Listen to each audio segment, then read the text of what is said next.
बिस्मिल्लाहिर्रहमानिर्रहीम अस्सलाम वालेकुम। मैं हूं सिकंदर हैदर और आप देख रहे हैं इलेक्ट्रिकल उर्दू ट्यूटोरियल्स चैनल। दोस्तों, आज की वीडियो में हम इस स्टेबलाइज़र की कुछ रिपेयरिंग करेंगे। इसका सर्किट जो है वो कंप्लीट ख़राब हो चुका है, यानी जो कंट्रोलिंग सर्किट है वो यहाँ पर आप देख सकते हैं कि कुछ कैपेसिटर जो है वो बिल्कुल फट चुके हैं और भी कुछ मसले हैं इसमें हमारे साथ। यानी सबसे मेन चीज़ क्या है कि इसका सर्किट डैमेज हो चुका है, यानी ख़राब हो चुका है। अब इसकी रिपेयरिंग करना भी अब बहुत सिंपल है। आप इस सर्किट की रिपेयरिंग भी कर सकते हो, लेकिन ये सर्किट काफ़ी पुराना हो चुका है, इसकी पीसीबी भी ख़राब हो चुकी है। तो हम एक नया सर्किट इसको चेंज कराएंगे। तो इस वीडियो में मैं एक नया सर्किट लगाऊंगा, उसकी वर्किंग आपको दिखाऊंगा कि ये कैसे काम करता है, एडजस्ट कैसे किया जाता है।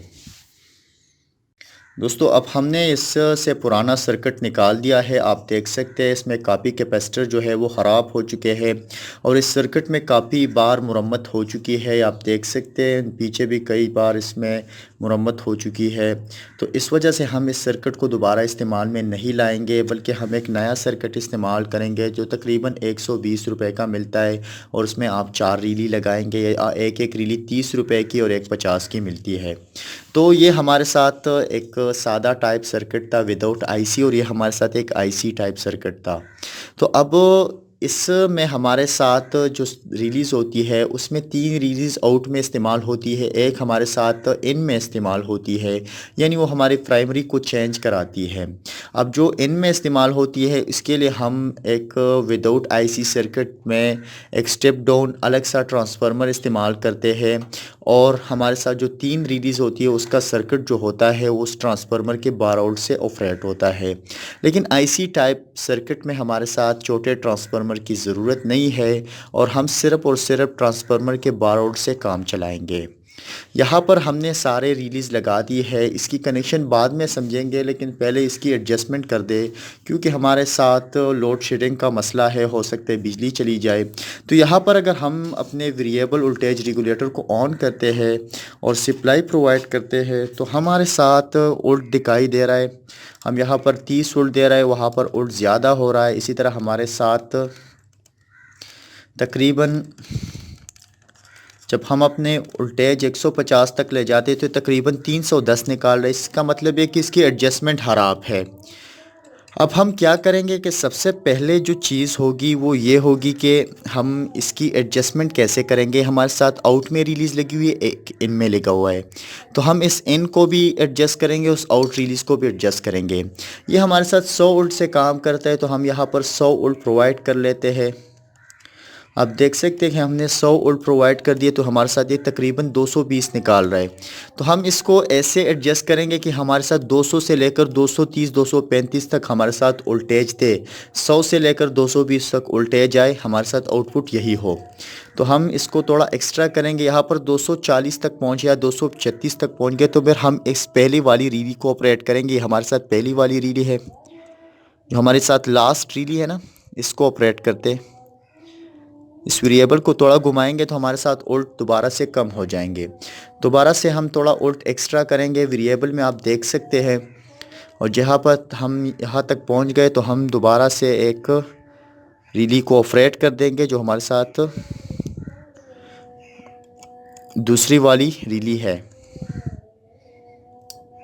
हमारे साथ ये भी ऑपरेट हो गई, 206 वोल्ट निकल रहा है। उसके बाद हम दोबारा से वोल्टेज एक्स्ट्रा करेंगे, और जैसे ही हमारे साथ 235 तक पहुंचा या 240 तक, तो हम इस तीसरे वाली रीली को ऑपरेट कर देंगे। अब हमारे साथ ये तो हो गया, लेकिन हम अगर इसकी इन रिली की बात करें तो 160 के लिए इसकी वायरिंग हुई है इनमें। तो हम जब 155 तक पहुंच जाए तो हम हमारे साथ 220 तो निकल रहा है, लेकिन इस वक्त हमने करना क्या है कि हमने इस इन रिली को एडजस्ट करना है।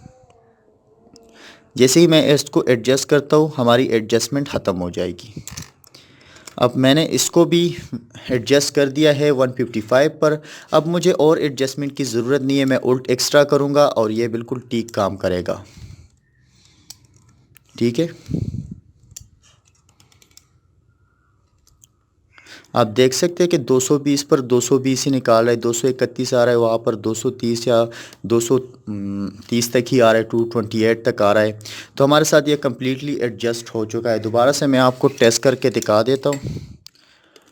100 वोल्ट प्रोवाइड करता हूँ यहाँ पर। 100 वोल्ट 220 निकाल रहा है। उसके बाद मैं वोल्ट को एक्स्ट्रा कर रहा हूँ। यहाँ पर आप देख सकते हैं कि वोल्टेज बिल्कुल मेरे साथ 200 और 220 के बीच ही है। ठीक है, तो ये हमारे साथ इसकी कंप्लीट एडजस्टमेंट हो गई। अब थोड़ा मैं इसकी सर्किट के बारे में आपको थोड़ा समझाऊँ कि यहाँ पर पीछे कनेक्शन कैसे हुए हैं। मैं यहाँ से सप्लाई को ऑफ़ कर लेता हूँ और ये वायर्स निकाल देता हूँ जो स्टेबलाइज़र के हैं। उल्टे वेरिएबल वोल्टेज रेगुलेटर को हटा देता हूँ और इस सर्किट को थोड़ा समझाने की कोशिश करता हूँ। दोस्तों, सर्किट को समझना बहुत ही सिंपल और बहुत ही आसान है। हमारे साथ ये 3 वायर जो है, जो यहाँ पर कनेक्ट हुए 3, 4, 5, वो हमारे साथ आउटपुट है और हमारे साथ 1 और 2 जो है हमारे साथ वो इनपुट है, यानी इन रिले के लिए इस्तेमाल हुई है। तो हमारे साथ सबसे ज़्यादा जब वोल्ट कम होता है, 100 वोल्ट होता है, तो सप्लाई यहाँ 5 से जाती है। जब वोल्ट थोड़े ज़्यादा हो जाए तो हमारे साथ 4 से जाती है, इसी तरह 3 से जाती है, फिर 2 से जाती है। ठीक है, अब यहाँ पर इसकी जो वायरिंग है वो बहुत ही सिंपल है। 4 रिलीज लगी हुई है। एक हमारे साथ ये रीली है, उसका कॉमन पॉइंट ये है। उसके बाद ये दूसरा रीली है, ये तीसरा रीली है और ये चौथा रीली है। ठीक है, अब करना क्या है कि सबसे पहले हमारे साथ जब वोल्ट कम होता है तो ये आउटपुट पॉइंट है। ठीक है, ये आउट है। ठीक है, हमारे साथ ये जो तीसरी रीली लगी हुई है ये आउट, इसका कॉमन जो है वो आउट है। जब वोल्ट कम होता है तो हमारे साथ ये रीली हमारे साथ एनसी होता है, यह पॉइंट एनसी होता है।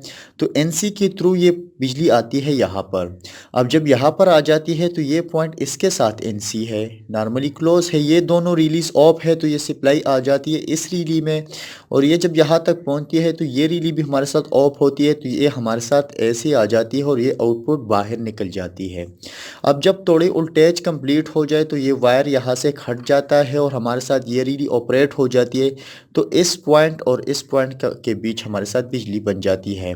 अब सप्लाई इस पॉइंट तक आ गई, इस पॉइंट से इस पॉइंट पर, तो ये पॉइंट यहाँ आ गया। उसके बाद एनसी है तो ये पॉइंट यहाँ आ गया और यहाँ से फिर आउटपुट चला जाता है।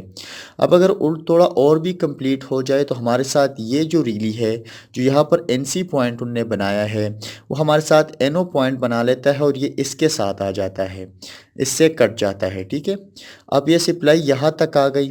3 से हमारे साथ इस रीली के पॉइंट पर आ गई, कॉमन पॉइंट में।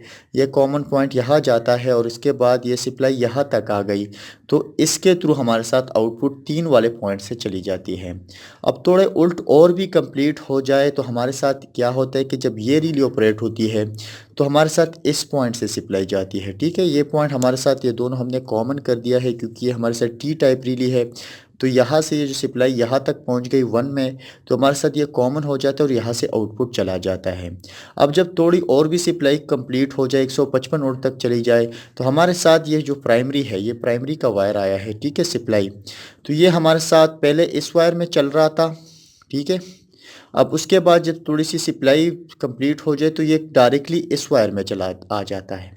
तो जब इस वायर में आ जाता है तो फिर यहाँ से जितने भी उल्ट, यहाँ किसी रीली भी कंप्लीट, कोई रीली हमारे साथ 220 बराबर कर सकती है, उससे हमारी सप्लाई चलती है। और या हमारे साथ जो फिक्स 220 आ जाती है तो यहाँ पर इसको भी 220 मिलते हो, ये 220 हमारे साथ यहाँ पर पहुँच जाती है और ये रीली इसको यहाँ से क्लोज करके वो बाहर निकाल देती है। तो हमारे साथ जो 220 इनपुट आती है वो हमारे साथ वही 220 आउटपुट चली जाती है और जो कॉइल का कोई भी काम नहीं होता है। तो ये कॉइल लो वोल्टेज में काम करता है हमारे साथ, यानी लो वोल्टेज 100 से लेकर 220 वोल्ट तक उल्ट आती है तो हमारे साथ आउटपुट 220 देती है। प्लस माइनस परसेंटेज हो सकते हैं, लेकिन ये इसी तरह काम करता है। ये हमारे साथ 16 वोल्ट का जो है सप्लाई है इस सर्किट के लिए, और इसके बाद यहाँ पर एक ब्रिज रेक्टिफाइड डायोड लगा हुआ है जिससे हमारे साथ ये जो एसी है वो डीसी में कन्वर्ट होती है और इस सर्किट में फिर यहाँ पर काम करती है। ठीक है, तो हमारे साथ इस तरह से ये काम करता है। इसकी वायरिंग के हवाले से अगर बात की जाए तो ऑलरेडी मैं स्टेबलाइज़र की वायरिंग के बारे में और कुछ ट्यूटोरियल्स ऑलरेडी अपलोड कर चुका हूँ। आपको वो भी ट्यूटोरियल भी देखनी चाहिए, और उस ट्यूटोरियल में तो सिर्फ आप एडजस्टमेंट और सर्किट के कनेक्शन आपको समझाएं। इसी के साथ ही आज की वीडियो ट्यूटोरियल ख़त्म होती है। इंशाल्लाह मज़ीद ट्यूटोरियल्स बनाएंगे स्टेबलाइज़र के हवाले से, वोल्टेज रेगुलेटर के हवाले से, स्टेप डाउन सप्लाई के हवाले से, यूपीएस UPS के हवाले से, इन्वर्टर्स के हवाले से। तो इंशाल्लाह ये आगे ये सिलसिला चलता रहेगा। अगर आपका साथ हो तो इंशाल्लाह हम जल्द ही बढ़ेंगे और नए नए ट्यूटोरियल्स लाएंगे। तो इस वीडियो को लाइक ज़रूर कीजिए और शेयर भी कीजिए। अल्लाह हाफिज़।